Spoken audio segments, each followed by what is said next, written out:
نحمده ونصلي على رسوله الكريم اما بعد بسم اللہ الرحمن الرحیم۔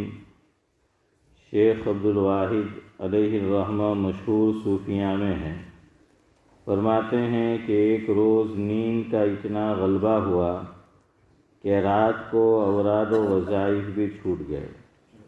خواب میں دیکھا کہ ایک نہایت حسین خوبصورت لڑکی سبز ریشمی لباس پہنے ہوئے ہیں، جس کے پاؤں کی جوتیاں تک تسبیح میں مشغول ہے۔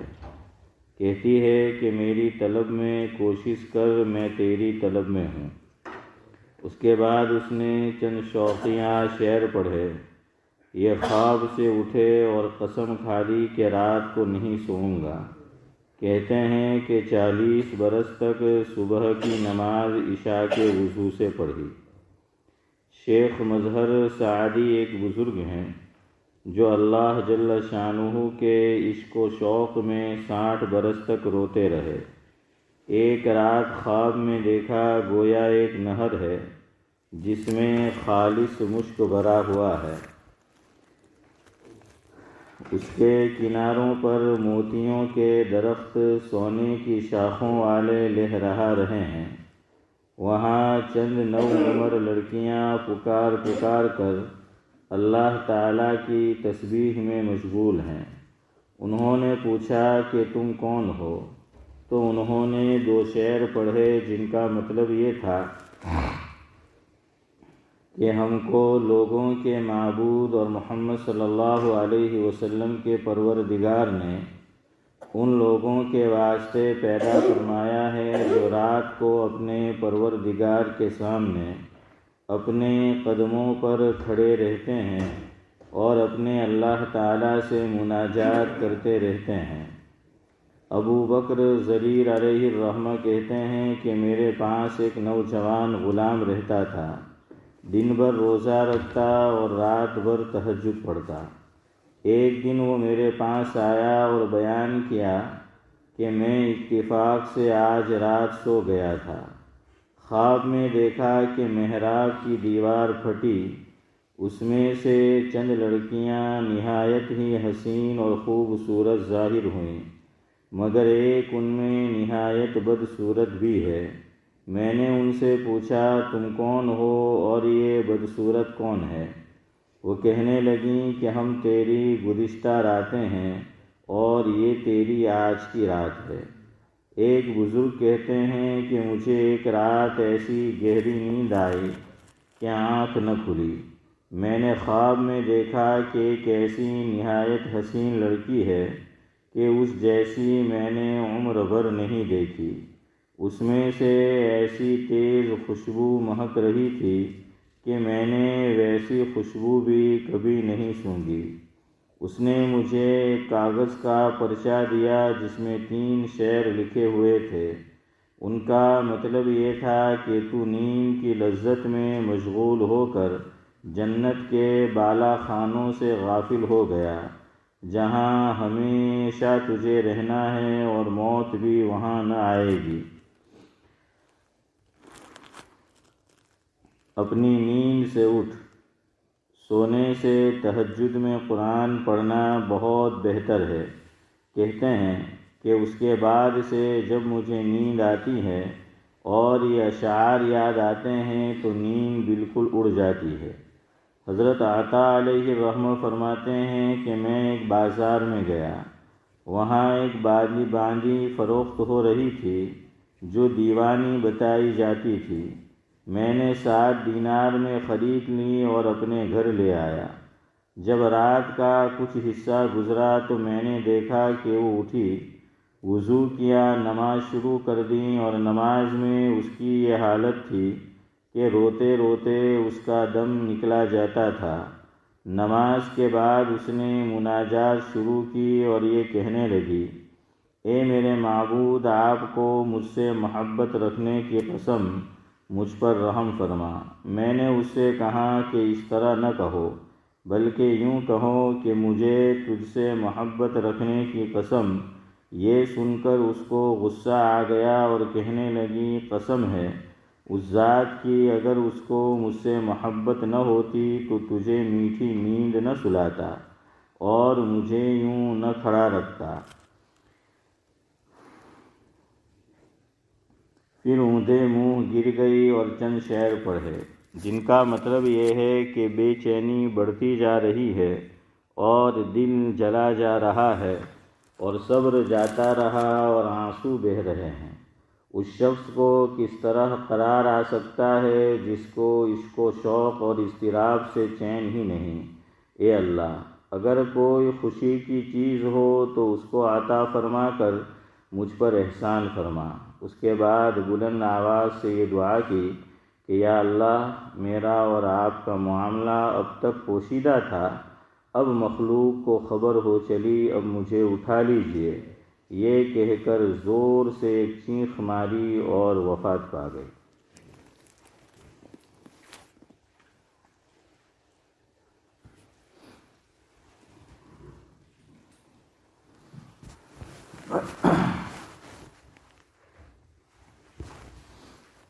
بزرگان محترم،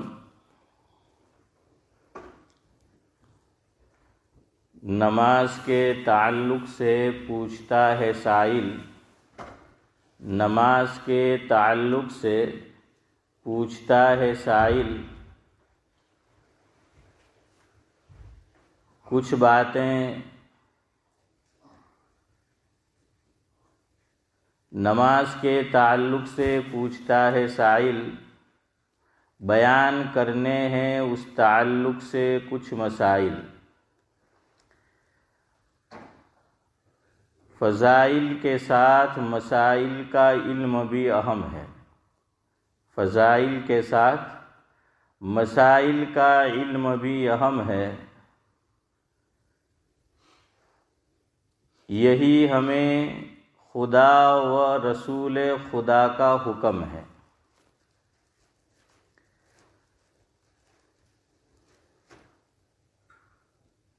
فضائل عمل پر ابھارتے ہیں، فضائل عمل پر ابھارتے ہیں اور مسائل عمل کو سدھارتے ہیں۔ فضائل و مسائل دونوں لازم و ملزوم ہیں، فضائل و مسائل دونوں لازم و ملزوم ہے۔ بغیر مسائل کے جانے عمل ہوتا نہیں، مقبول ہے۔ تو اس لیے ایک غلط فہمی دور کر لے آج۔ بہت سے لوگ کیا کہتے ہیں کہ આપણે તો બધું બહુ જાણે એમ કે અમલ તો થાય નહીં, એના કરતાં જેટલું જાણતા છે એટલા પર અમલ કરવાનો, એમ કે બહુ જાણવાની શું જરૂરત છે।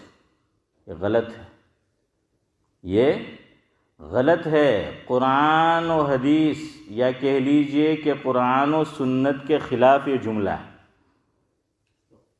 ہاں، یہ کان کھول کر سننا، سنا ہوگا نا صدیق بھائی آپ نے بھی، بہت سے لوگ بولتے ہیں دیکھیے کہ کیا ضرورت ہے، اور معذرت کے ساتھ کچھ لوگ دعوت و تبلیغ میں لگتے ہیں، بہت اچھی بات ہے، دین کے جس شعبے میں اللہ تعالیٰ قبول کرے سب ہمارے کام ہے، لیکن وہ لوگ پھر حدیث پاک کا درس ہوگا تو نہیں بیٹھیں گے، قرآن کریم کی تفسیر ہوگی تو نہیں بیٹھیں گے۔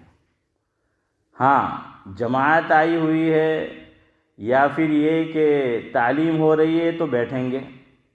اب دیکھیے، جماعت آئی ہوئی ہے تو آپ جانتے ہیں کہ تعلیم میں کیا پڑھا جائے گا، یہی فضائل پڑھے جائیں گے جو برسوں سے سنتے چلے آ رہے ہیں، اور جو بات ہوگی تو اس کو بھی ایک مخصوص دائرے میں رہ کر بات کرنا ہے نا۔ ہاں، ہمیں اپنے بڑوں نے جو اس کام میں لگے ہیں یہی بتایا کہ 6 نمبر سے باہر نہیں نکلنا ہے، اسی دائرے کے اندر کام کرنا ہے، اور یہ ضروری ہے، یہ ضروری ہے، اسی پر عمل کرنا ہے۔ لیکن دماغ میں یہی بات بیٹھی ہوئی ہے، اور بعض لوگ پھر اس طرح کے جملے بولتے ہیں کہ بھئی زیادہ عمل کی کیا ضرورت ہے، زیادہ علم کی کیا ضرورت ہے؟ جتنا علم ہمیں ہے اتنا ہی جو ہے وہ عمل کیا جائے، اسی پر عمل نہیں ہوتا ہے تو زیادہ علم جاننے کی کیا ضرورت؟ تو اگر علم کی نفی مقصود ہے تو قرآن و سنت کے خلاف بات ہے۔ دیکھیں میں آپ کو قرآن کریم سے مثال دوں۔ اللہ تبارک و تعالیٰ نے کسی اور کو نہیں بلکہ سید الانبیاء کو روکا ہے۔ حضرت نبی کریم صلی اللہ علیہ وسلم کو روک دیا جب انہوں نے عبادت میں کیا کی؟ زیادتی کی، کہ عبادت بہت زیادہ حضرت کرنے لگے تو روک دیا گیا۔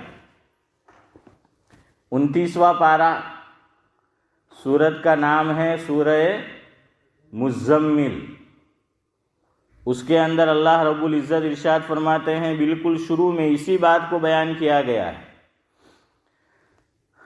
کہ اعوذ باللہ من الشیطان الرجیم، بسم اللہ الرحمن الرحیم، یا ایہا المزمل قم اللیل الا قلیلا نصفہ وانقص منہ قلیلا۔ تو دیکھیے روک دیا کہ عبادت یہ پوری رات نہ کیا کرے، کچھ حصہ آرام بھی کرے، کچھ حصہ جو ہے وہ عبادت بھی کرے۔ لیکن جہاں علم کی باری آئی تو اللہ تبارک و تعالیٰ نے حضور کو یہ فرمایا۔ حضرت نبی کریم صلی اللہ علیہ وسلم حدیث پاک میں ہے جس کا مفہوم یہ ہے کہ آقا نے یہ فرمایا کہ مجھے اولین اور آخرین کا علم دیا گیا ہے۔ یہ حدیث پاک کا مفہوم ہے کہ مجھے اولین اور آخرین کا علم دیا گیا، لیکن اس کے باوجود اللہ رب العزت نبی سے فرما رہے ہیں، سید الانبیاء سے کہا جا رہا ہے کہ دعا مانگو۔ کیا دعا منگوائی؟ کہ وقل، کہ کہہ دیجئے نا کہ رب زدنی علما، کہ میرے رب علم کے اندر تو میرے زیادتی عطا فرما، تو میرے علم کے اندر بڑھوتری نصیب فرما، میرے علم میں اضافہ فرما۔ تو نبی سے یہ کہا جا رہا ہے کہ آپ دعا کیجئے نا کہ قل رب زدنی علما۔ تو دیکھیے یہ قرآن سے آپ کو مثال دی میں، تو یہاں نبی سے کہا جا رہا ہے کہ آپ دعا کیجئے علم کے اندر زیادتی کی، اور علم کی تو کوئی انتہا نہیں ہے، نئے نئے موتی وہ نکلتے چلے جائیں گے۔ صاحب معارف القرآن، سابق مفتی اعظم پاکستان حضرت مولانا مفتی محمد شفیع صاحب نور اللہ مرقدہ کے حالات میں نے پڑھا، جس کا مفہوم اور خلاصہ یہ ہے سعد اللہ صاحب کہ حضرت کبھی مسجد میں کہیں سفر میں گئے ہیں یا اپنے یہاں علاقے میں ہی کسی کا بیان ہو رہا ہے، دین کی کوئی بات کر رہا ہے، تو حضرت اگر کوئی کام نہ ہوتا، فرصت ہوتی تو اسماعیل چچا اس میں شرکت کرتے تھے۔ ہاں، اتنا بڑا آدمی مفتی محمد شفیع صاحب رحمۃ اللہ علیہ۔ حضرت سے کسی نے پوچھا کہ حضرت آپ کو تو اللہ تبارک و تعالیٰ نے بہت زیادہ علم کی دولت سے نوازا ہے، علم کی دولت سے صدیق بھائی مالا مال فرمایا ہے، تو آپ جو آپ سے بظاہر علم میں کم درجہ ہے، اس کے درس میں آپ نے شرکت کی، اس کے وعظ میں آپ بیٹھے، تو اللہ اکبر کیا جملہ حضرت نے فرمایا۔ مفہوم یہ ہے کہ بھئی بات یہ ہے کہ علم کا کوئی کنارہ نہیں ہے، کوئی انتہا نہیں ہے۔ میں جب بھی کسی کے درس میں بیٹھا، کسی کے وعظ میں بیٹھا، کسی دینی مجلس میں بیٹھا تو دین کی کوئی نئی بات سیکھ کر اٹھا، دین کا نیا علم وہ لے کر اٹھا ہوں، میرے علم کے اندر یہ اضافہ ہوا ہے۔ تو یہ ہمارے بڑوں کی سوچ تھی۔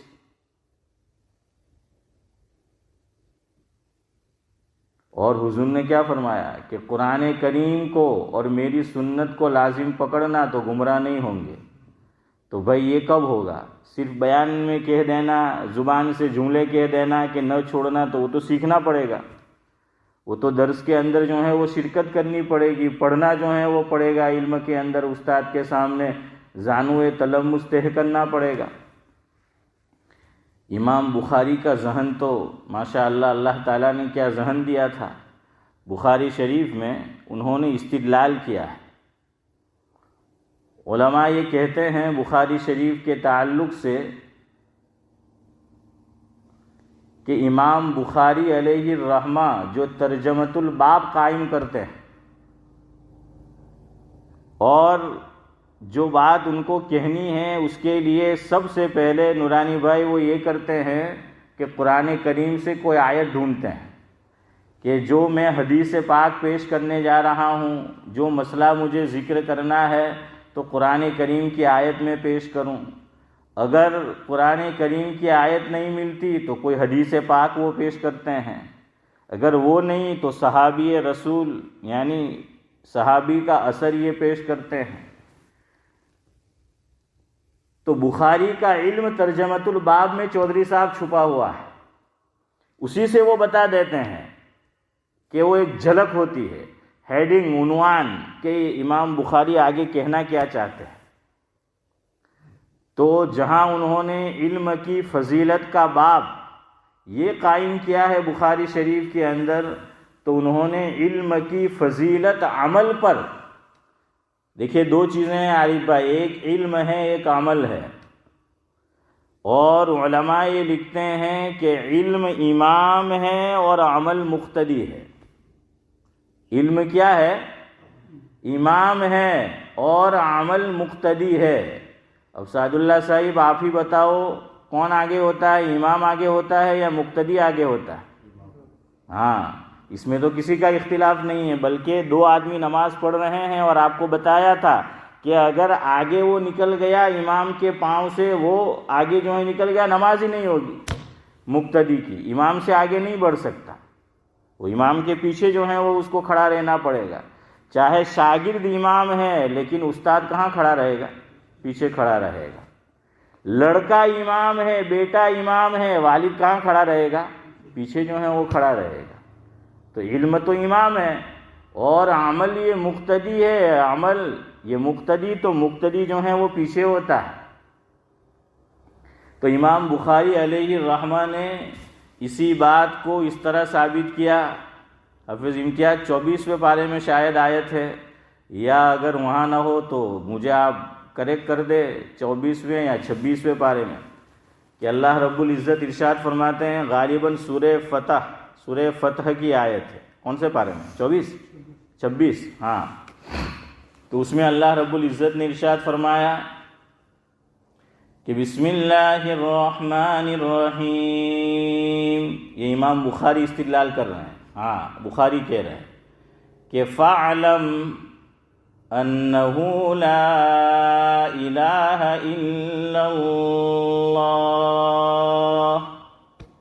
یہ علم ثابت کیا کہ فَاعْلَمْ أَنَّهُ لَا إِلَٰهَ إِلَّا اللَّهُ وَاسْتَغْفِرْ لِذَنبِكَ وَلِلْمُؤْمِنِينَ وَالْمُؤْمِنَاتِ۔ تو دیکھیے وَاسْتَغْفِرْ، استغفار کیجئے۔ استغفار علم ہے یا عمل ہے؟ بولو یار، کوئی میڈیکل سائنس کا سوال تو میں نے کیا نہیں ذاکر بھائی، ہیں کہ استغفار کرنا اسماعیل چچا کیا ہے؟ عمل ہے نا، ہاں یہ عمل ہے استغفار کرنا۔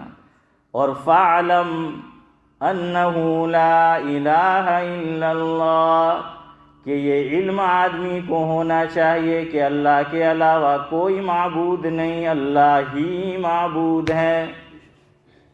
تو یہ علم ہے، علم نہیں ہوگا تو آدمی اللہ کو معبود کیسے سمجھے گا؟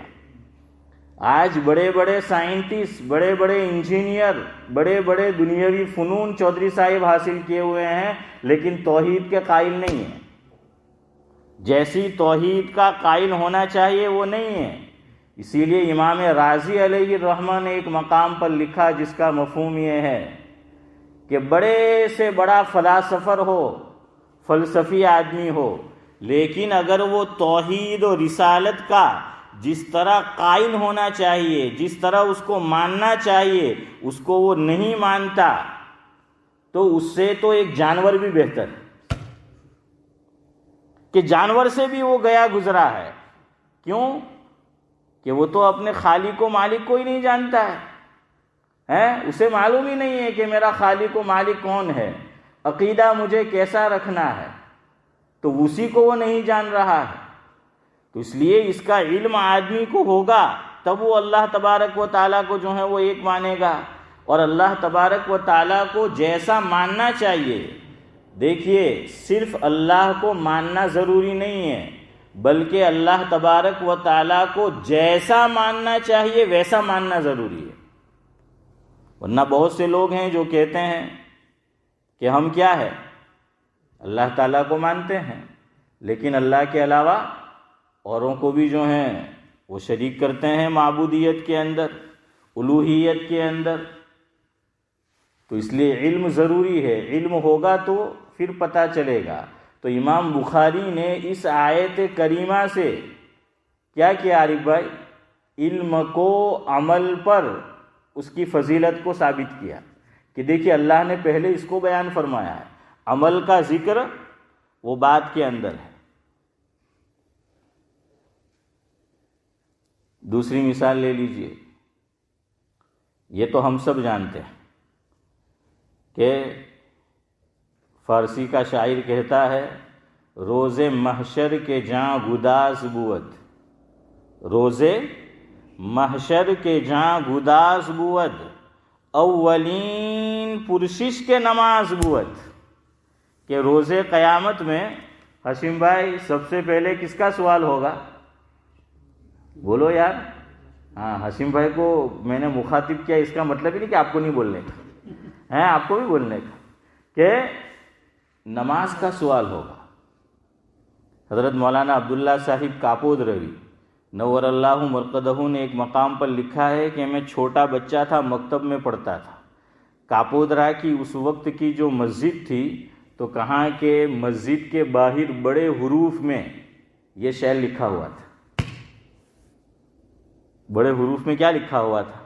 مسجد کے باہر یہ شعر لکھا ہوا تھا۔ دیکھیے مسجد میں آدمی کیوں آتا ہے؟ آپ کہہ رہے ہیں نماز کے لیے آتا ہے، سوچ کے بولیو، مسجد میں کیوں آتا ہے؟ نماز کے لیے آتا ہے نا؟ ہاں بے شک، دریچے شک ہے، ہاں دریچے شک، لیکن میں کچھ آگے نہیں بولتا، آپ کو سوچنا ہے اب کیوں آتا ہے یہاں۔ میں کچھ نہیں کہتا بھائی، آپ کہہ رہے ہو، آپ کو کہنا ہے تو کہو، ورنہ اس ملک میں سب کو آزادی ہے، آزادی ہے رائے کی، نہیں بولنا ہے آپ مت بولو۔ تو بھائی نماز کے لیے آتا ہے مسجد کے اندر اسی مقصد سے، یا پھر یہ کہ دین سیکھنے آتا ہے، جو اس کے متعلقات ہے مسجد میں اس لیے آیا جاتا ہے۔ دیکھیے بلا ضرورت مسجد کی بجلی کا استعمال کرنا، مسجد کے پنکھے کا یا اور چیزوں کا جو وقف کا مال ہے جائز نہیں ہے۔ ہاں، ہم نے یہ سمجھ رکھا ہے کہ ہم ممبر فی دیتے ہیں، ہم جو ہیں جمعہ کے اندر یا رمضان مبارک میں مسجد میں پیسہ دیتے ہیں، بہت اچھی بات ہے، یہ میں اور آپ یا جو بھی کرتا ہے آخرت کے بینک میں جمع کر رہا ہے، وہ وہاں ملنے والا ہے، لیکن اس کا یہ مطلب نہیں ہے، یہ تو میں نے اور آپ نے ذاکر بھائی نیت کی کہ خالص لوجہ اللہ، اللہ کے لیے ہم نے دے دیا۔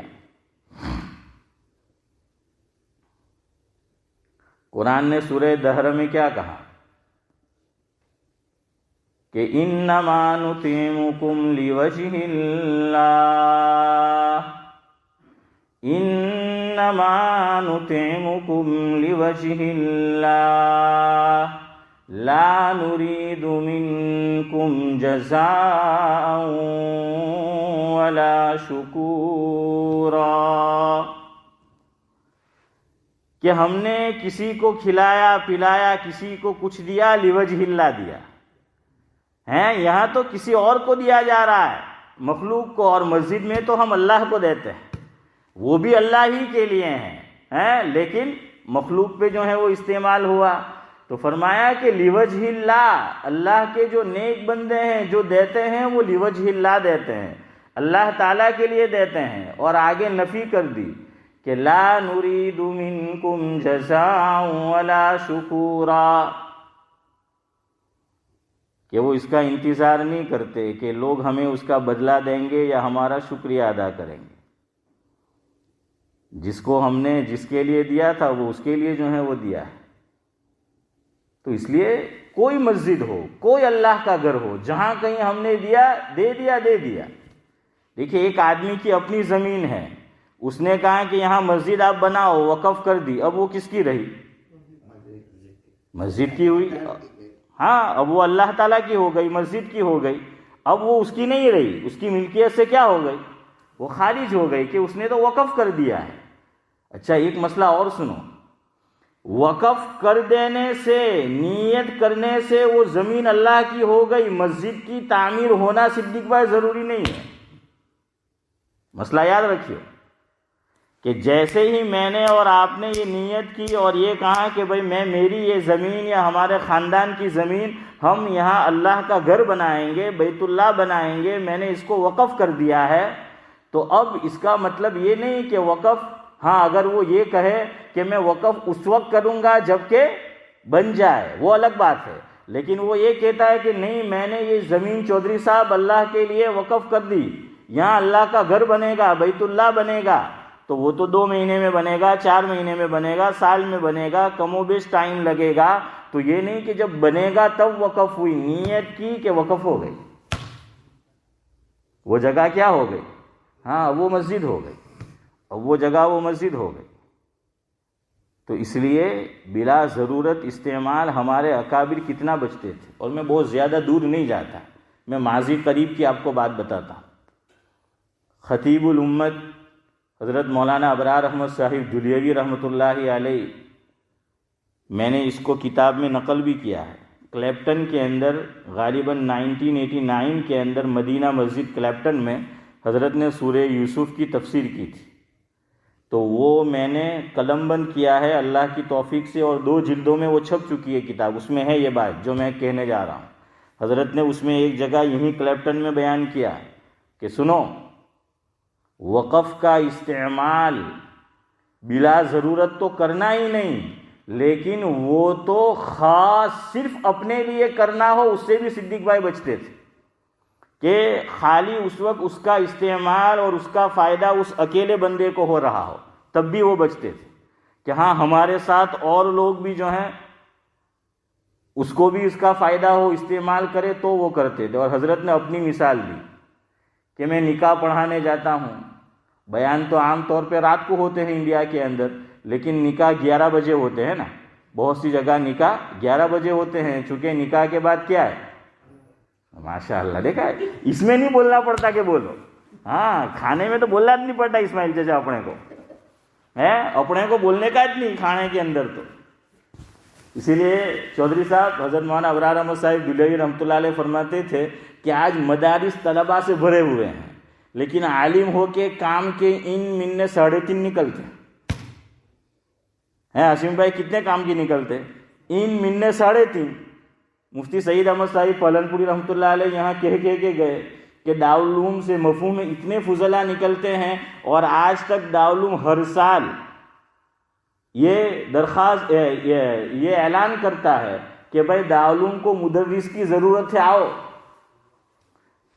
یہی کئی مرتبہ ہماری مسجد میں حافظ امتیاز حضرت نے فرمایا وہاں کہ ملتا ہی نہیں ہے کوئی کام کا، اور ایک جماعت کی جماعت مدرسے سے نکل رہی ہے۔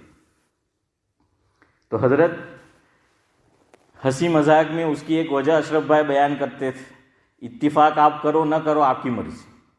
حضرت فرماتے تھے کہ وہ نیت میں ہی گڑبڑ ہے، پھر نیت کی بات آ گئی کہ نیت میں ہی گڑبڑ ہے۔ دیکھیں ماں باپ سب سے پہلے تو 2-3 اولاد ہے تو اس میں جو کلیور ہے، اسمارٹ ہے، دیکھیں انہیں تو آپ بنا ہوں، انہیں تو آپ ڈاکٹر بنا ہوں، انہیں تو آپ سائنٹسٹ بنا ہوں، اس کو تو دنیاوی فنون سکھائیں گے۔ مرزا صاحب ہاں تو کیا کریں گے کہ جو اسمارٹ ہے وہ تو ماں باپ پہچان جاتا ہے. وہ یو پی کے اندر نورانی بھائی کہاوت ہے کہ ہونہار بتوے کے چکنے چکنے پات ہے، یا اس کو یوں سمجھ لے کہ جو آدمی بڑا ہو کر کچھ بننے والا ہے تو گجراتی میں کہ جوریا مت خبر پڑی ہے صدیق بھائی. ہاں کورٹ کے اندر ہی پتہ چل جاتا ہے اس ملک میں کہ کم وقت کورٹ میں لے جائے گا یا پھر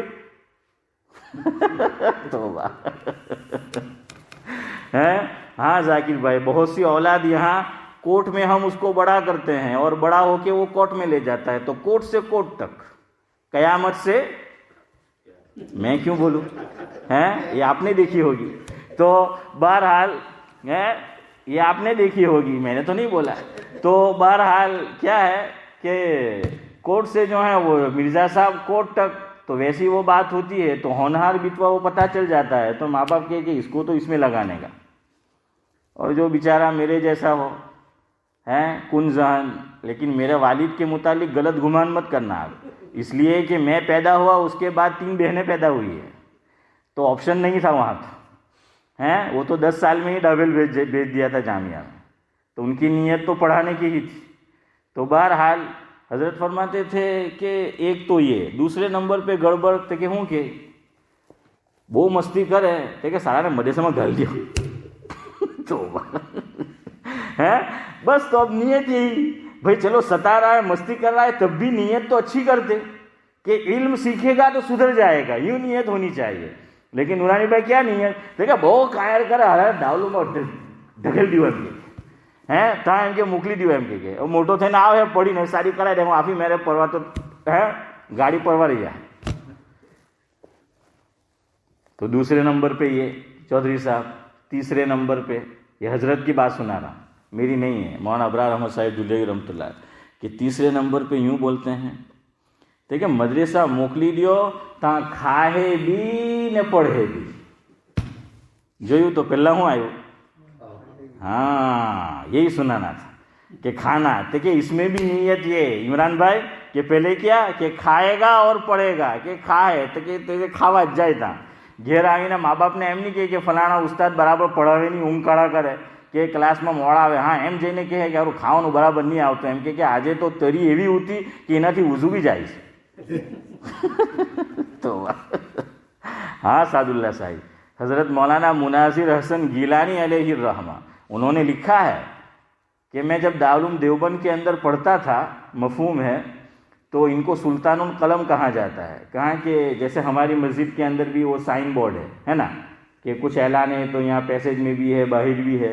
تو ڈابل جامعہ بھی حفظ امتیاز آپ کو پتہ ہے، وہ مسجد سے ہم نکلتے تھے لیفٹ کرو تو وہاں وہ سائن بورڈ تھا، وہاں وہ اعلان لگتے تھے طلباء کے لیے. ڈابل میں بھی ایسا تھا، تو دارالعلوم دیوبند میں بھی تھا. تو ایک دن ہاشم بھائی کیا ہوا کہ کھانے کے اندر جو ہے پانی ہی پانی تھا، جس کو تری بولتے ہیں شام کے کھانے میں بس وہ تری تھی. تو ایک طلباء کے دماغ پہ چڑھی تھی تو اس نے کیا کیا کہ وہ گیا سائن بورڈ کے اوپر، اس کو کھولا چودھری صاحب اور وہاں لکھ دیا کہ آج کھانا ایسا بنایا گیا تھا. تو جو حضرات بھی میری تحریر پڑھے تو آپ مجھے کہے کہ کیا آج کے کھانے سے جو تری تھی، جو پانی تھا، وضو کرنا جائز ہے کہ نہ جائز تو ذاکر بھائی کہ وضو بنانا جائز ہے یا نہ جائز ہے؟ کہاں کہ وہ تو جو ہے وہ پانی کی شکل میں تھا، وہ تو سیال چیز تھی، وہ بالکل جو ہے وہ پانی کی قسم کی تھی. تو اس طریقے کا وہ ہوتا ہے. تو خیر بہرحال میں آپ کو سنا رہا تھا کہ حضرت نکاح پڑھانے جاتے تھے، دوپہر میں آئے اور اب سونے کا وقت ہوتا نہیں تھا، نماز کا ٹائم ہو گیا، کہیں دور سے نکاح پڑھا کر آئے. تو حضرت فرماتے تھے کہ میں مسجد چلا جاتا تھا کہ چلو کچھ وقت مسجد میں گزار لوں گا. اور موسم گرما ہوتا تھا، سمر کا موسم، مرزا صاحب بعض مرتبہ. تو فرمایا کہ میں آتا تھا اور دیکھا کہ مسجد میں کوئی نہیں ہے، بلا کی دھوپ ہے اور گرمی ہے. لیکن اسماعیل چچا حضرت فرماتے تھے کہ میں پنکھا چالو نہیں کرتا تھا، کیوں؟ یہ وقف کا مال ہے. حالانکہ وہ ان کے لیے جائز تھا، کہ بھائی گرمی کا موسم ہے، عبادت کر رہے ہیں مسجد میں، لیکن حضرت نے فرمایا کہ بھائی اس میں اپنی ایک خصوصیت معلوم ہوتی ہے. تو دل جو ہے وہ، یہ فتوے کی بات نہیں ہے، کس کی ہے؟ تقوی کی بات ہے. لیکن اس سے ہمیں سمجھنے کا ہے کہ ہم اس اسٹینڈرڈ پہ نہ پہنچے تو کم از کم بلا ضرورت تو وقف کا مال استعمال نہ کریں. اسی لیے دعوت و تبلیغ کے اندر یہ تعلیم دی جاتی ہے. حالانکہ وہ مسجد میں آتے ہیں تو کیوں آتے ہیں؟ دین سیکھنے آتے ہیں، سکھانے آتے ہیں، گشت کرتے ہیں. جو مسجد کے ماحول سے دور ہیں ان کو پکڑ کے لاتے ہیں اور اپنے ساتھ لے جاتے ہیں. لیکن پھر بھی یہ جماعت کے احباب بیٹھے ہوئے ہیں، سعد اللہ صاحب سے پوچھے، جماعت جب جائے گی تو مسجد میں کچھ نہ کچھ دے کے جاتی ہے نا؟ ارے یار اس پہ تو ہاں بولو، ہاں تو زور سے بولو. کچھ تمہارا نکاح تھوڑی پڑھا رہا ہوں کہ تم ڈر رہے ہو کہ ہاں کی تو گھر کیسے جاؤں گا. بولو یار ہاں اس کے اوپر، میں نکاح تھوڑی پڑھا رہا ہوں، بیان کر رہا ہوں. ہاں چارجر کا بھی جو ہے وہ پیسہ ہے، چودھری صاحب دیتے ہیں نا. ہاں وہ دیتے ہیں، وہ اسی لیے کیوں وقف کا مال ہے. یہ ہمارے بڑوں کی نظر آپ دیکھیے، یہ سکھایا گیا، یہ بتایا گیا. اور نورانی بھائی کہہ رہے ہیں کہ وہ چارج جو کرتے ہیں اس کا بھی دیتے ہیں. بالکل. تو یہ آپ اس کی تہ میں نہیں گئے، آپ نے کبھی سوچا نہیں کہ یہ ہمارے اکابر نے کیوں کہا. یہ اسی لیے کہ وقف کا مال. حالانکہ یہ دین سیکھنے سکھانے کے لیے آتے ہیں، مسجدیں ان سے آباد ہے اور وہ مسجدوں کو آباد کرتے ہیں. لیکن پھر بھی تو یہ دعوت و تبلیغ کے اندر اگر کوئی آدمی اصول سے لگے گا زندگی بن جائے گی. یہ ادھر ادھر کیوں ہوتے ہیں؟ اصول پہ نہیں چلتے. ورنہ اتنے بہترین اصول بنائے ہیں کہ پوچھیے مت. ہاں شاید ایسے اصول مدارس میں بھی نہیں ہیں جو دعوت و تبلیغ کے اندر، لیکن شرط ہے کہ آدمی کیا کرے؟ اس کا فالو کرے. ہاں مرزا صاحب، تو یہ جو ہے وہ بات ہے. تو حضرت فرماتے تھے کہ کیا ہوتا تھا کہ میں نماز پڑھ رہا ہوں، ترک سر کی بات فرمائی. حضرت نے نام بھی لیا ترک سر کی مسجد کا. فرمایا کہ ایک صاحب آتے تھے، دیکھا کہ مولانا ابرار احمد صاحب دلیوی رحمۃ اللہ علیہ صدیق بھائی پنکھے کے نیچے کھڑے ہیں، گرمی کا موسم ہے، نماز پڑھ رہے ہیں. اس نے آ کے سوئچ کیا کر دی؟ آف. حضرت نے تو چالو ہی نہیں کیا ہے، ابھی آن کر دی ہے. سوئچ کیا کر دی؟ وہ آن کر دی. وہ آن کرتا تھا کہ بھائی یہ جو ہے نیچے کھڑے ہیں. حضرت فرماتے تھے کہ میں سلام پھیرتا تھا، دیکھتا تھا کہ میرے ساتھ کوئی نماز پڑھ رہا ہے تو رہنے دیتا تھا. لیکن میں نے دیکھا کہ جس نے سوئچ آن کر کے چلا گیا ہے میرے احترام میں، ادب میں، لیکن وہ ٹوائلٹ کے اندر گیا یا وضو بنانے گیا یا کوئی کام سے، فرمایا کہ میں واپس جا کر صدیق بھائی کیا کر دیتا تھا؟ آف کر دیتا تھا، بند کر دیتا تھا. یہ ہے وقف کا مال. ہاں تو یہ بلا ضرورت آدمی اس کا استعمال جو ہے وہ نہیں کر سکتا. خیر بہرحال میں آپ کو یہ کہہ رہا تھا کہ علم امام ہے اور عمل کیا ہے؟ مقتدی ہے. اس لیے کبھی یہ مت بولا کرو کہ بھائی اتنے زیادہ علم کی جو ہے وہ کیا ضرورت ہے. حضور نے تو کیا فرمایا؟ ترمذی شریف کی سعد اللہ صاحب روایت ہے، یہ آپ کو حوالے کے ساتھ بتا رہا ہوں. ترمذی میں ہے، جس کا مفہوم یہ ہے کہ مومن کا پیٹ دین کی بات سننے سے کبھی بھرتا نہیں ہے. حضور نے کیا فرمایا چودھری صاحب؟ کہ دین کی بات سننے سے مومن کا پیٹ کبھی نہیں بھرتا. یہ نہیں فرمایا کہ دماغ نہیں بھرتا. کیوں؟ ہمیں پیٹ ہی سمجھ میں آتا ہے، ہم کھانے والی قوم ہیں، تو اس لیے ہمیں یہی سمجھ میں آتا ہے. تو کہ مومن کا جی نہیں بھرتا دین کی باتیں جو ہیں وہ سننے سے. تو نئے نئے موتی جو ہیں اسماعیل چچا وہ نکلتے ہی جاتے ہیں. تو خیر بہرحال تو مسائل کا علم بھی بہت ضروری ہے. اسی لیے دعوت و تبلیغ کے اندر آپ 6 نمبر کہہ لیں، بعض 7 کہتے ہیں، ہے نا، کہ ایک اور کو بڑھاتے ہیں، یا بعض لوگ کہتے ہیں کہ 7 بھی 6 میں داخل ہے. جو بھی آپ کہہ لیں، اس میں ایک چیز کیا بڑھائی؟ اسی لیے علم و ذکر، ہے نا. ہاں ایک چیز چودھری صاحب کیا ہے؟ دعوت کی. میں نے کہا نا بڑے بہترین اصول ہے دعوت و تبلیغ کے. شرط یہ ہے کہ آدمی سمجھے اور اصول پہ چلے اور عمل کرے. تو اس لیے علم کہاں گیا؟ اب دعوت و تبلیغ میں بعض لوگ لگتے ہیں اور یہ جملے بولتے ہیں کہ بہت زیادہ علم کی کیا ضرورت ہے، کہ بہت زیادہ معلومات کی دینی کیا ضرورت ہے، જેટલું આપણે જાણે એટલા પર જ અમલ કરો, જેટલું જાણે એટલું જ આપણાથી અમલ નહીં થાય. لیکن یہ دیکھیے ہمارے اکابر نے مستقل ایک نمبر رکھا ہے کہ علم. تو اس لیے بھائی فضائل کے ساتھ مسائل کا علم بھی ضروری ہے. علماء نے لکھا ہے کہ کوئی بھی عمل کمپلیٹ ہونے کے لیے، اللہ تعالیٰ کے یہاں مقبول ہونے کے لیے 3 نورانی بھائی شرطیں ہیں. کوئی بھی عمل 3 شرطیں پائی جائے گی تو اللہ تعالیٰ کے یہاں وہ عمل مقبول ہونے کی ہم امید کر سکتے ہیں. ہوگا کہ نہیں وہ تو اللہ ہی جانتا ہے. ہاں وہ تو ہم نہیں جانتے.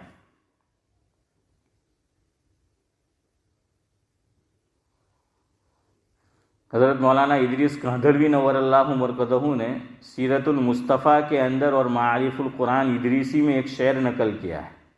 اس کا مفہوم یہ ہے، اس کو آپ عام کر سکتے ہیں. گرچہ یہ ہدیہ میرا ناقابل قبول ہے. اللہ تعالیٰ سے کہہ رہے ہیں گرچہ یہ ہدیہ، چاہے وہ کوئی بھی ہو، عمل ہو یا کتاب لکھی ہو، گرچہ یہ ہدیہ میرا ناقابل قبول ہے، پر جو تو قبول کر لے تو تیری رحمت سے کیا دور ہے. ہاں تو قبول کر لے تو پھر تیری رحمت سے جو ہے وہ کیا دور ہے. اور فارسیان کہتے ہیں صدیق بھائی، وہ میرے ابھی ذہن میں نہیں ہے لیکن مفہوم ذہن میں ہے، وہ پورے الفاظ ذہن میں نہیں ہے. فرمایا کہ اللہ تعالیٰ کی رحمت سے مایوس نہ ہو حافظ امتیاز. کیوں؟ فرمایا اللہ تعالیٰ سے یوں کہا کرو کہ اللہ تو مستحاضہ اس کی نماز قبول کر لیتا ہے تو ہماری عبادت بھی قبول کر لے. سمجھ آیا مستحاضہ کس کو کہتے ہیں؟ استحاضہ. چودھری صاحب کہتے ہیں کہ نہیں سمجھ آیا، تو چلے میں سمجھاتا ہوں. استحاضہ عورت کو جو خون آتا ہے، پیریڈ، ماسک، حیض جس کو بولتے ہیں، تو کم سے کم اس کی مدت احناف کے یہاں 3 دن ہے. عورت کو جو حیض کا خون آئے گا تو کم سے کم مدت کیا ہے؟ 3 دن ہے. اور اب سارے احناف خاموش رہنا، ہم شیخ زمن سے سوال کر رہے ہیں. اب ان سے پوچھیں گے کہ زیادہ سے زیادہ مدت شوافے کے یہاں کتنی ہے؟ دیکھا میرا اس میں آپ کا ساتھ نہیں ہے. نہیں، آپ نے تو بہت کم بتایا. ڈبل کرو 7 کے اور اوپر ایک اور 15 ہے. ہاں امام ابو حنیفہ کے یہاں زیادہ سے زیادہ مدت ذاکر بھائی 10 دن ہے، کم سے کم مدت 3 دن ہے حیض کی، اور زیادہ سے زیادہ 10. اور شوافے کے یہاں سعد اللہ صاحب 5 اور آپ کے یہاں 15 ہے. تو بعض مرتبہ عورت کے ساتھ کیا ہوتا ہے؟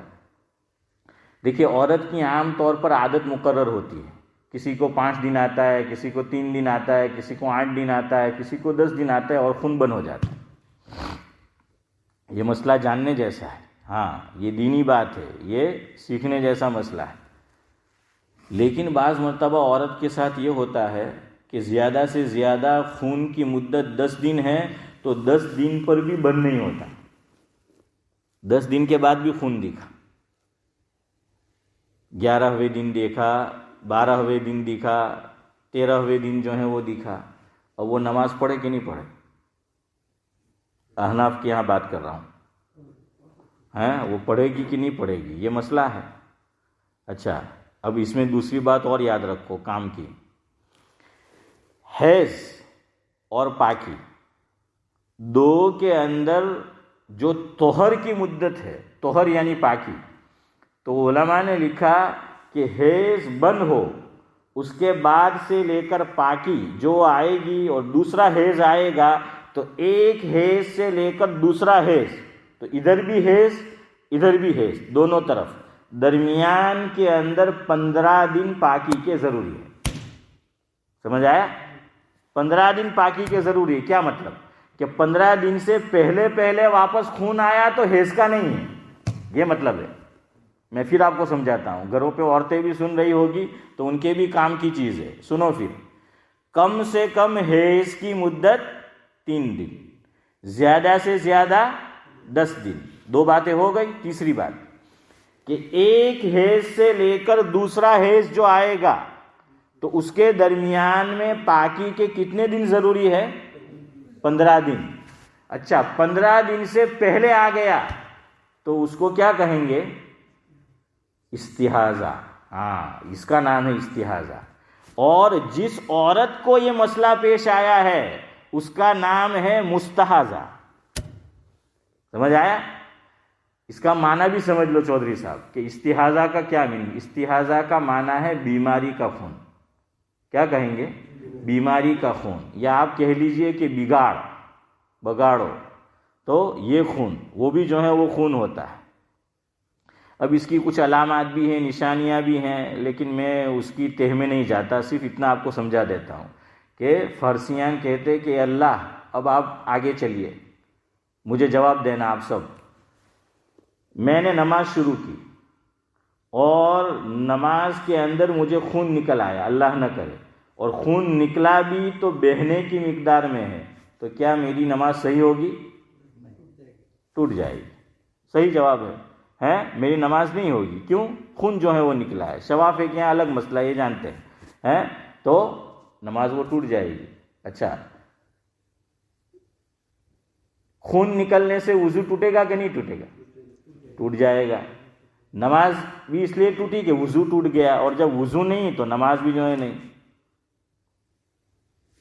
ہمارے محترم نے ایک دن مسئلہ پوچھا تھا کہ بھائی ایک خاص جگہ کا نام لیا کہ ان کے پیچھے نماز پڑھنی چاہیے کہ نہیں پڑھنی چاہیے، یاد ہے آپ کو؟ ہاں، تو یہ بھی آج بات آ گئی تو سمجھو، میری طرف دیکھو، امپورٹنٹ بات کہہ رہا ہوں آپ کو.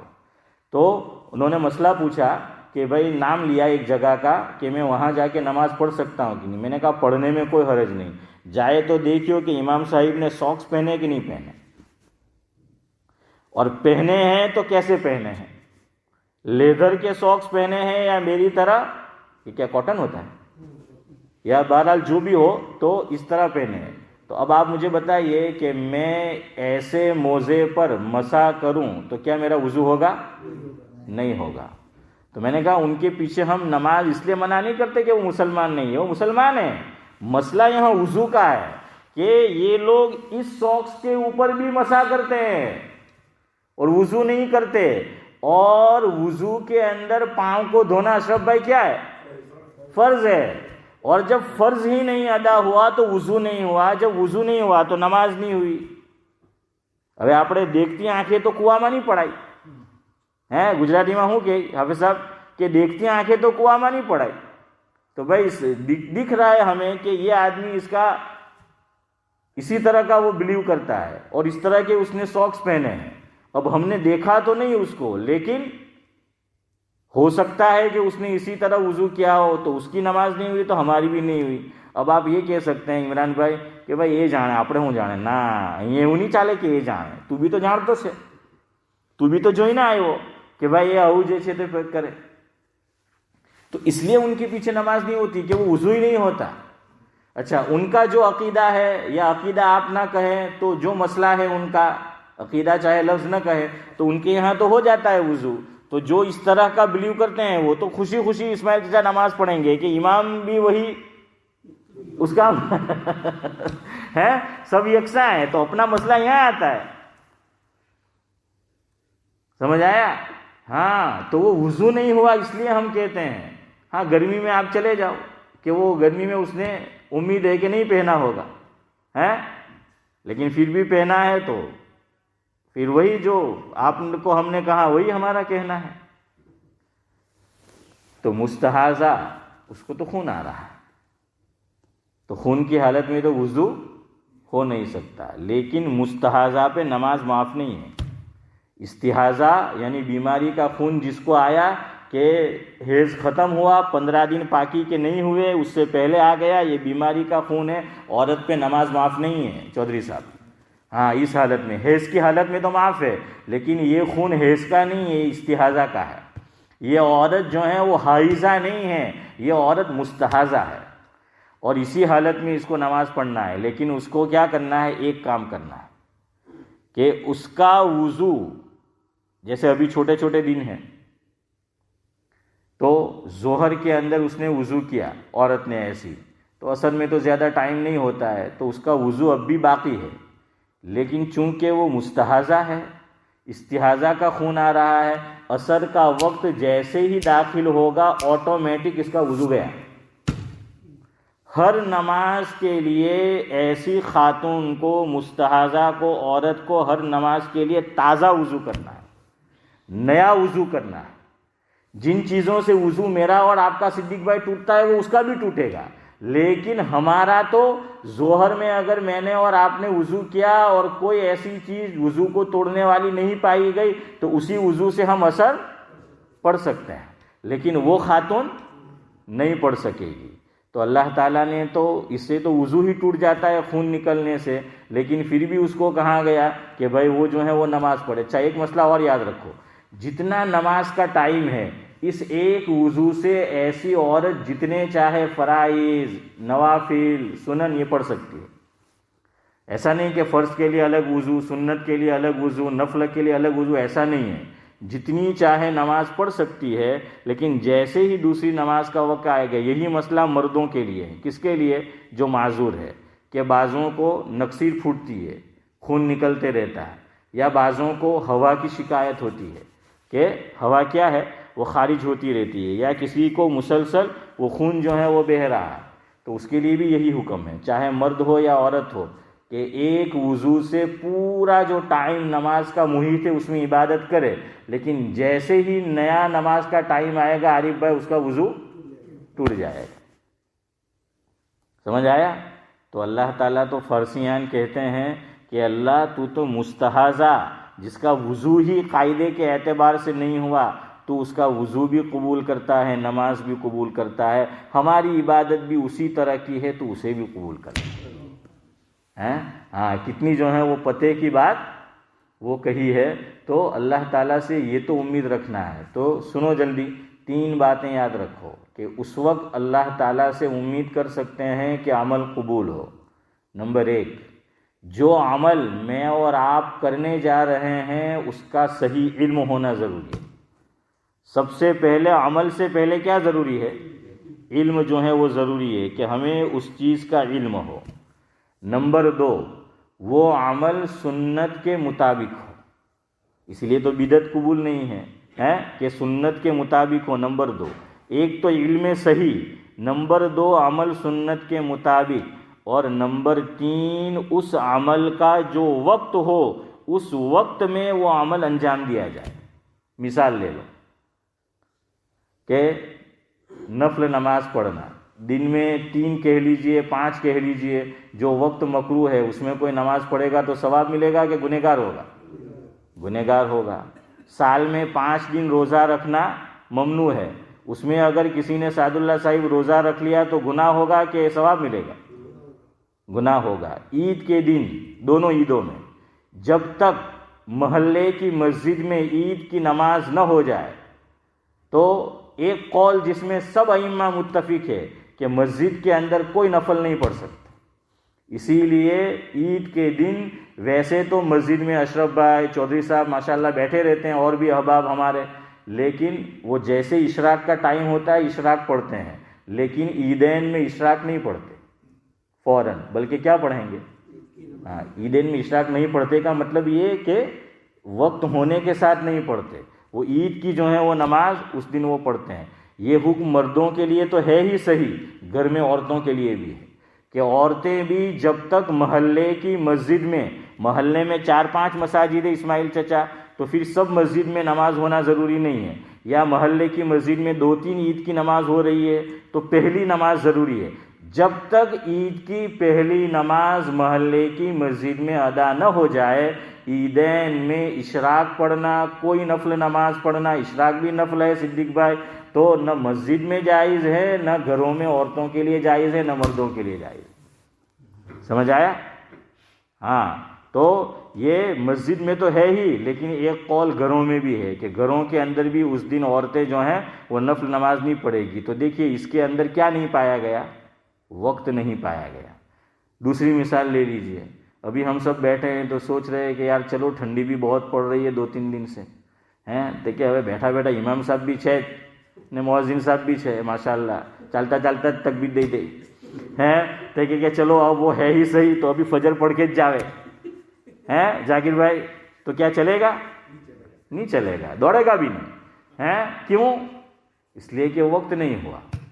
تو اس لیے 3 باتیں جو ہیں وہ یاد رکھو. اب کل کا مسئلہ ذاکر بھائی ہمارے شیخ زمن نہیں سمجھے تھے، 2 منٹ اور لیتا ہوں، جلدی جلدی سمجھا دیتا ہوں. تو یہ تو میں نے ایک تمہید قائم کی. انڈیا جس کو جانا تھا، جنہوں نے مسئلہ پوچھا تھا وہ پہنچ گئے ہوں گے، اور کل میں یہاں سے گیا تو میری ان سے ملاقات بھی ہوئی، تو بہت خوش ہوئے کہ چلو تم نے جو ہے یہ مسئلہ بیان کیا. میں نے کہا مسئلہ بیان تو کیا، لیکن میرے شیخ کو ہی سمجھ میں نہیں آیا تو میں نے کہا یادہ اس کا جو ہے وہ کرنا پڑے گا، تو جلدی جلدی جو کل سمجھایا تھا بولو پھر ختم ہے۔ ہم فجر سے چلتے ہیں صدیق بھائی، دھیرے دھیرے ظہر عصر مغرب عشاء انشاءاللہ ہم چلیں گے، یہ مہینہ ختم ہوگا اور آئندہ مہینہ کیا آئے گا؟ فروری نہیں، اسلامی رجب آئے گا۔ تم بھی آتا ہے رجب کرتے ہو غضب، تو بہرحال وہ رجب آئے گا تو آپ کو پتہ ہے کہ پھر ہم رمضان کے مسائل چھیڑتے ہیں، ہے نا، رجب اور شعبان میں، دیکھیے رمضان بھی آ گیا۔ تو اللہ تعالی ہم تمام کو ایمان اور عافیت کے ساتھ اس کی قدر کے ساتھ نصیب فرمائے، آمین کہہ دو۔ تو بہرحال انشاءاللہ یہ مسائل اب چلیں گے اس کے، اور میں آپ کو یہ بھی سمجھاؤں گا کل کوہنی والا تو وہ ایک صاحب مجھے پوچھ رہے تھے کہ موسیٰ صاحب کوہنی مار ہے نا آپ ઊભા થાય તો વાહ એમ કે નમાઝ કેમ તેની થાય એમ میں کہا ہاں یار، اب આ کنٹری میں ہمارے حضرت مولانا ابرار احمد صاحب دھلیری رحمۃ اللہ علیہ اسماعیل چچا سناتے تھے کہ یہ جو انگلینڈ کے اندر وائے وائے وائے ہے نا، یہ لاوارث ہے، پتہ نہیں اس کا ماں کون نے باپ کون ہے۔ نورانی بھائی مولانا ابرار احمد صاحب سناتے تھے کہ یہ لاوارث ہے، اور حضرت نے پوری دنیا دیکھی تھی۔ حضرت نے فرمایا کہ میں اس وقت تو 6 کھنڈ تھے، آپ کو یاد ہونا چاہیے کہ دنیا کے کتنے کھنڈ ہے؟ 7 نہیں 8 ہے۔ کل ہی میں نے بی بی سی پہ پڑھا، بی بی سی کے اندر انہوں نے کہا ماڈاگاسکر کا نام لکھا ہے، پڑھا نا آپ نے؟ ہاں، جو ماڈاگاسکر ہے، میں روزانہ پڑھتا بھی ہوں نیوز اور سنتا بھی ہوں، سمجھ آیا کہ نہیں؟ تو اس میں لکھا ہے کہ اب 8واں کھنڈ دنیا میں ظاہر ہوا۔ 2017 میں سائنسدانوں نے یہ کہا تھا کہ ہم نے دنیا کا 8واں کھنڈ ڈھونڈ لیا ہے، لیکن اس کو منظر عام پر آنے میں چودھری صاحب وقت لگے گا۔ اب انہوں نے اعلان کر دیا کہ وہ کہاں پر ہے، اس کی لمبائی کتنی ہے۔ ماڈاگاسکر کا انہوں نے نام لکھا کہ ماڈاگاسکر کا جو رقبہ ہے اس سے زیادہ ہے، تو اس لیے دنیا میں عجائب کتنے ہیں؟ 7 تھے، ہے نا، اور 8واں کوئی اور بھی ہے۔ تو بہرحال اب کھنڈ جو ہیں وہ کتنے ہیں؟ 8 ہے اب۔ ہاں، اب یاد رکھنا کہ اب کھنڈ 8 ہے، یہ سائنس ہے۔ کل بی بی سی کی رپورٹ میں تھا، وہ میں نے پورا پڑھا بھی، اور ذاکر بھائی اس کو سیو بھی کر لیا۔ میں نے کہا کہ ایسی چیزیں سیو کر لیتا ہوں، اب پتہ نہیں واپس دیکھنے کی باری آتی بھی ہے کہ نہیں، لیکن بہرحال وہ ہے تو 8۔ تو حضرت نے اس زمانے میں 6 کھنڈ تھے، فرمایا کہ اللہ نے مجھے 6 کھنڈ دنیا کے گھمائے ہیں، کوئی کھنڈ ایسا باقی نہیں جہاں میں نہ گیا، اور اللہ کا اور اللہ کے رسول کا پرچم بلند نہ کیا، دین کی دعوت میں نے چودھری صاحب نہ پہنچائے۔ فرمایا سارے دنیا کے کھنڈ جو ہیں وہ گھماؤں، اور پھر تجزیہ وہ سنے۔ چلے بات ہو گئی، اب میں آگے نہیں جاتا، یہ سن لو۔ حضرت مولانا ابرار احمد صاحب دھلیری رحمۃ اللہ علیہ، نام بھی ان کا ابرار تھا، تو دیکھیے اختتام بھی انشاءاللہ ایسا ہو تو اللہ ہم سب کو بھی، ہمارا شمار بھی ابرار میں کر دے۔ ہاں، حضرت مولانا ابرار احمد صاحب دھلیری رحمۃ اللہ علیہ ترکیسر میں پڑھاتے تھے نورانی بھائی، تو کوئی آتا، اور اس وقت جو رئیس تھے مولانا عبداللہ صاحب کاپودروی رحمۃ اللہ علیہ، کوئی حضرت سے وہاں پوچھتا یا سفر میں پوچھتا ہے کہ مولانا ابرار صاحب کیم چھے، تو حضرت اس کے جواب میں فرماتے کہ ان الابرار لفی نعیم۔ قرآن کی آیت سے جواب دیتے تھے کہ ابرار کیسا ہے، تو حضرت مزے میں تھے، تو ابرار لوگ جنت میں، جنت کا ایک نام ذاکر بھائی نعیم ہے، تو مزے میں ہوں گے، تو فرماتے تھے کہ مزے میں ہے، وہ کیا ہے، وہ جو ہے وہ مزے میں ہے۔ تو بہرحال حضرت نے فرمایا کہ میں نے دنیا کا کوئی کھنڈ ایسا نہیں کہ جہاں اللہ تعالیٰ مجھے نہ لے گیا ہو، لیکن میں نے یہ دیکھا دنیا کے اندر گھوم پھر کر کہ جن گھرانے میں دین ہے، چاہے پیسہ مال موجود نہیں ہے، ان کو خوشحال دیکھا، اور جن گھرانے میں دین نہیں ہے اور مال و دولت کی ریل پیل ہے، اتنا مال ہے کہ پتہ نہیں کتنا ہے، فرمایا کہ میں نے ان کو پھر بھی غمگین دیکھا۔ سبحان اللہ و بحمدہ، سبحانک اللہم و بحمدک، نشہد ان لا الہ الا انت۔ آج تو ذاکر بھائی بھی تھے تو 10 منٹ زیادہ لے لیے، وہ کبھی کبھی آتے، عید کا چاند ہے، بہت ہو گیا تو کل چھٹی دے دو۔